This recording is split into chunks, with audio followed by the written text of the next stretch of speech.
Real quick before the video starts, I have a new channel based around green text stories on 4chan, and I'll be uploading videos daily over there. If you're interested, I'll leave a link to the channel in the description.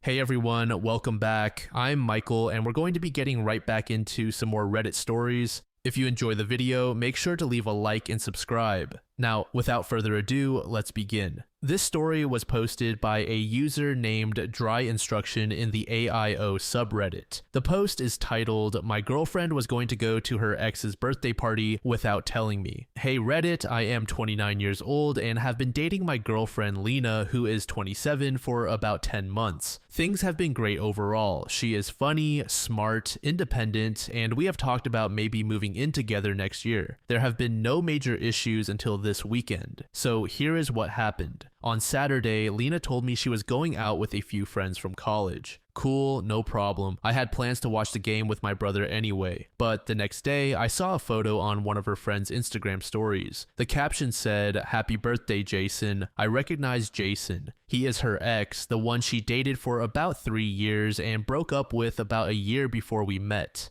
They were pretty serious from what I have gathered. I never made a big deal about it because she told me they are on decent terms but not really close. So naturally I asked her later that night, "Hey, were you at Jason's birthday thing?" She looked a little surprised and said yes, but quickly followed up with, "It wasn't a big deal, it was a group thing and I didn't think it mattered."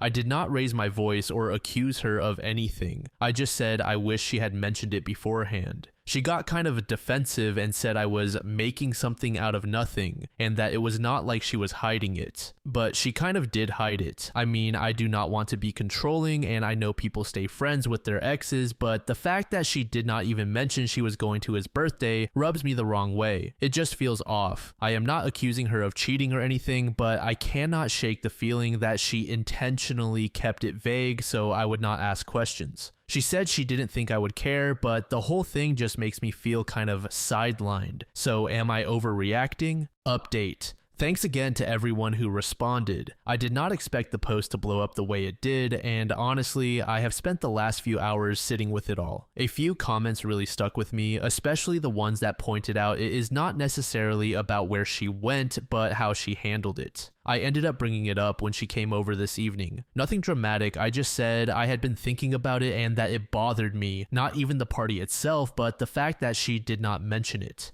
She did not seem surprised that I brought it up. There was a bit of an eye roll at first, but she did not push back much, mostly quiet. The energy in the room shifted right away. She said something vague about not wanting it to be a thing, not much of an apology, more like trying to smooth it over and move on quickly. And maybe that is what I am doing too, in my own way. Afterward, we kind of just moved around each other for the rest of the evening. She left very quickly after that. And right now, I am reading comments on my original post.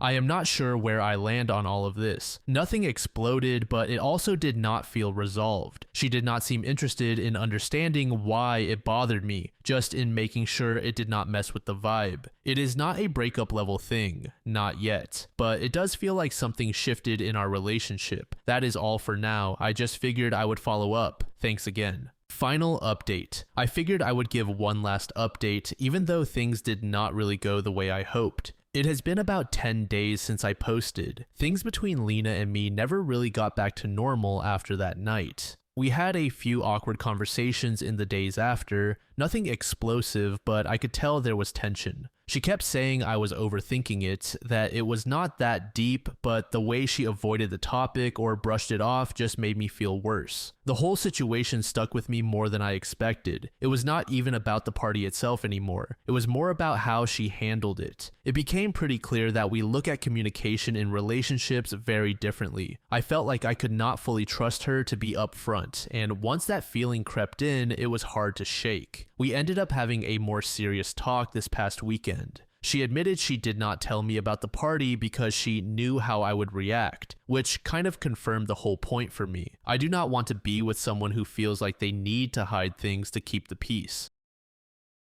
We did not fight. It was more of a mutual, quiet decision to end things. It just felt like we were on different pages, and forcing it was not going to help either of us. It sucks, obviously. I did not want it to go this way, but in hindsight, I am glad I trusted my gut. That uneasy feeling never really went away, and I think I would rather deal with the short-term hurt now than drag this out. I appreciate everyone who gave advice. It helped me see it a bit clearer. That is all, not much more to say.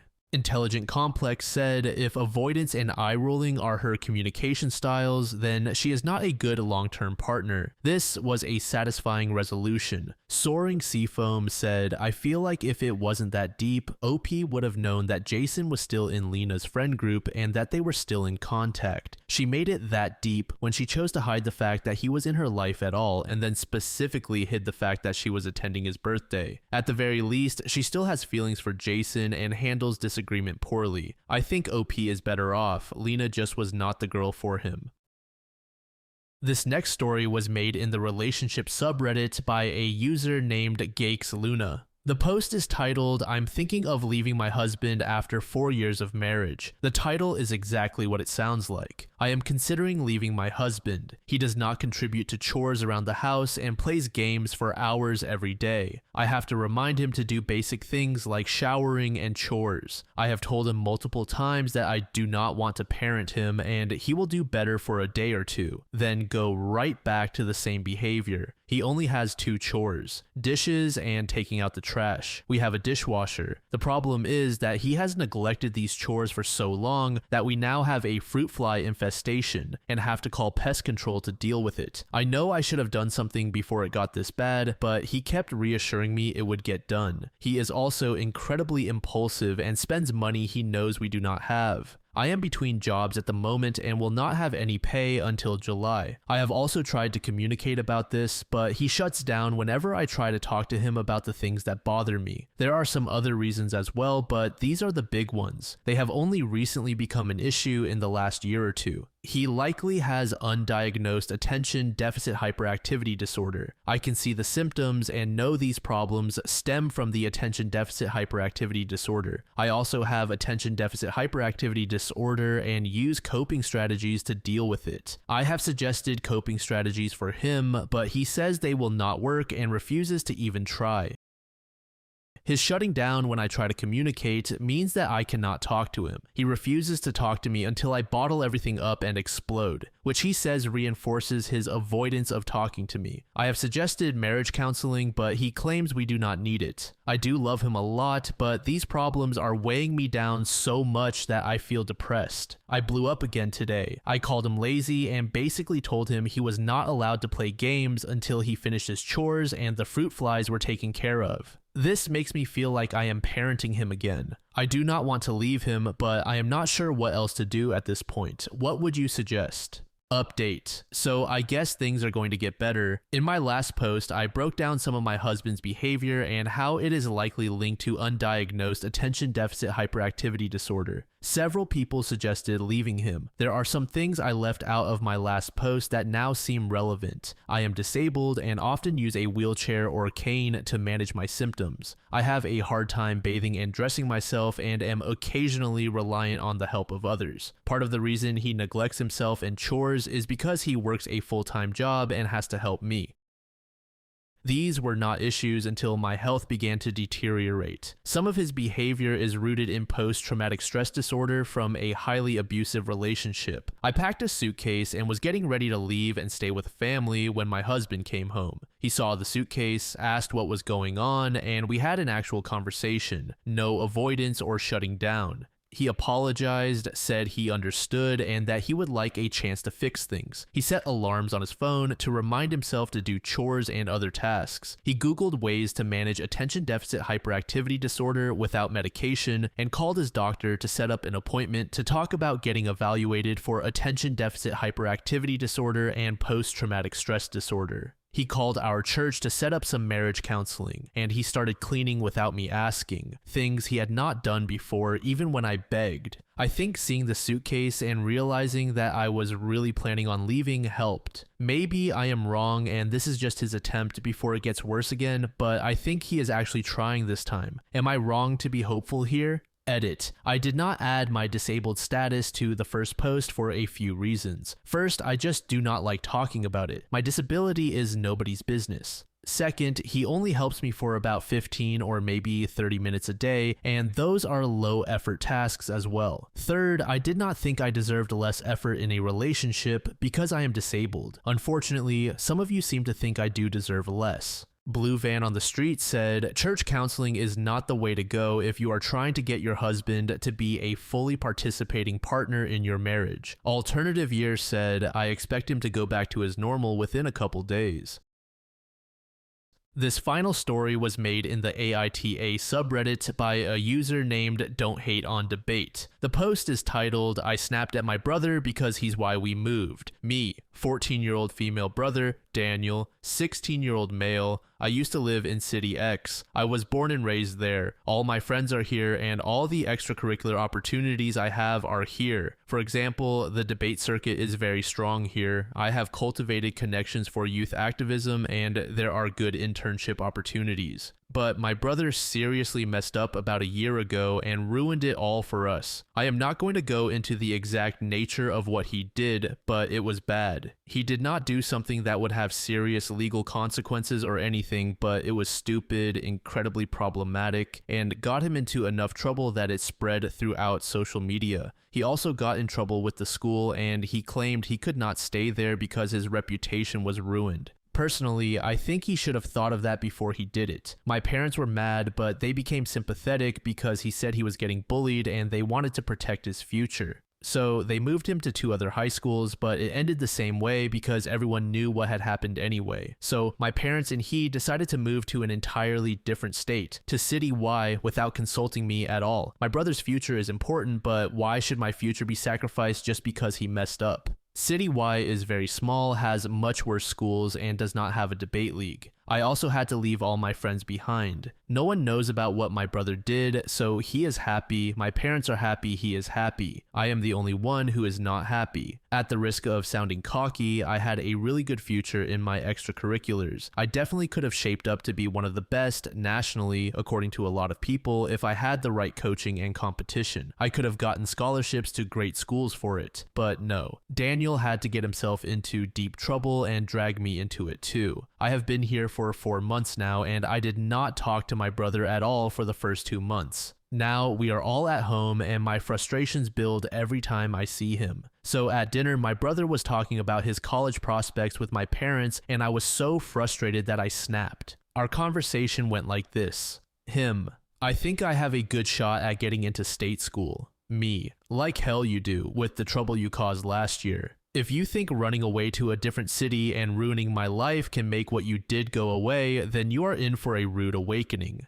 Him, you're such a bitch. Get over it already. Mom, Don Thate on Debate, stop blaming your brother. You need to start adjusting to City Y and apologize for what you said. Dad, state school will not know. Me, I will email every single college you apply to with the screenshots and evidence if we do not move back to City X. That is a promise, not a threat. My parents got really furious with me for that, but I am not joking. Am I the asshole or are my brother and parents? Update. Before I begin, I would like to thank everyone for how supportive they have been in response to my last post. I have received a lot of private messages about helping me with debates and advice, which is greatly appreciated. I have not really had a chance to give you all an update, and you will see why. As background, my uncle Randy does not have children, but he is dating my aunt Rebecca. They live across the country in City Z, which is a great place. Not as nice as City X for debate, but definitely better than City Y.